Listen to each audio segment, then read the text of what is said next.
commissaire de police, directeur général de l'École nationale de cybersécurité à vocation régionale. Le besoin est là parce que vous le savez, les opérateurs portuaires gèrent les infrastructures critiques, comme je l'ai rappelé tout à l'heure.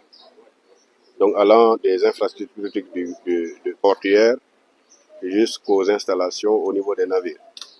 Et il est important aujourd'hui, compte tenu de l'évolution de la menace cyber, de les capaciter d'une manière pratique sur les questions liées à la cybersécurité, plus particulièrement à la sécurité des systèmes d'information, donc pour leur permettre d'anticiper, mais également de lutter contre les menaces cyber qui gangrènent aujourd'hui l'environnement maritime.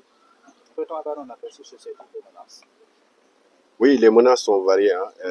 Ils vont des cyberattaques, mais également de vol de données, de vol d'informations sensibles, donc qui peuvent compromettre la navigation, mais également compromettre les installations au niveau des ports.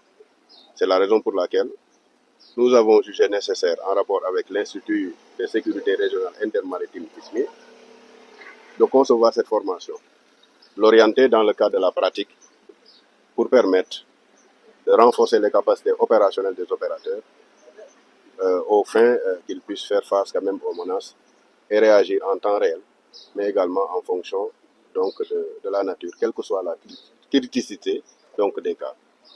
Ces opérateurs sont au nombre de combien? Ils viennent de quel pays? Le directeur de l'ISMI va revenir sur le nombre et les pays, mais ils sont 16 personnes, donc qui sont venus différents pays de l'Afrique.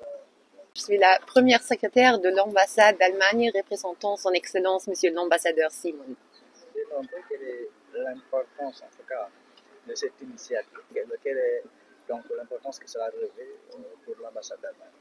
La sécurité maritime en Afrique de l'Ouest joue un rôle clé pour la stabilité de toute la région et les ports maritimes se trouvent face à vraiment des défis ou des attaques réelles, physiques, mais aussi bien sûr aux attaques cyber. Et on parle vraiment des infrastructures critiques et de les protéger ensemble avec nos partenaires ouest-africains. C'est vraiment un objectif essentiel et un objectif clé de l'Allemagne. Comment on peut quantifier un peu l'apport de l'ambassade d'Allemagne par rapport à l'initiative? Il y a une multitude d'initiatives de l'Allemagne en ce qui concerne vraiment la stabilité et la sécurité dans la région, dont l'engagement pour la sécurité maritime n'est qu'un élément seul. On soutient beaucoup des initiatives de Forum mondial contre le terrorisme par exemple, mais aussi la sécurité des ports.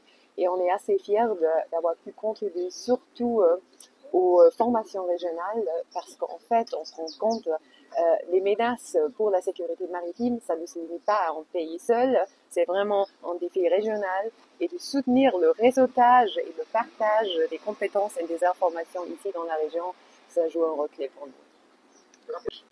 De développer la lutte contre la criminalité maritime. Mais pour être efficace contre cette lutte-là, il est important que ceux qui arment, les personnes qui arment cette architecture, puissent avoir des connaissances techniques approfondies en matière de culture informatique pour pouvoir faire face aux cybermenaces. Donc, c'est ce qui nous a mené à réunir ces personnels ici pour pouvoir développer leur culture informatique, étant donné que les informations qu'ils manipulent sont sensibles pour la sécurité maritime, sont sensibles pour la sécurité portuaire. Donc, il est important qu'on puisse renforcer les capacités à ce niveau. Où il y a nécessité, vous savez que les questions qui concernent le secteur maritime, il n'y a pas de frontières. Voilà. En mer, il n'y a pas de démarcation. C'est vrai qu'il y a une démarcation sur les cartes, mais physiquement, il n'y a pas de démarcation de frontières. Donc, les menaces transitent d'une zone à une autre. Donc, il est important de créer de la synergie dans la gestion de ces menaces. Et c'est la même chose pour le flux d'information. En matière de flux d'information, il n'y a pas de frontières. L'information passe également d'un pays à un autre, d'une zone à un autre. Et donc, dans la gestion de cette information, il est important de mutualiser les moyens. Voici pourquoi il est important, on a jugé utile donc de réunir l'ensemble de ces personnalités ici qui gèrent ces institutions-là, afin de leur donner un même niveau de connaissance en matière de culture informatique, de lutte contre la cybersécurité.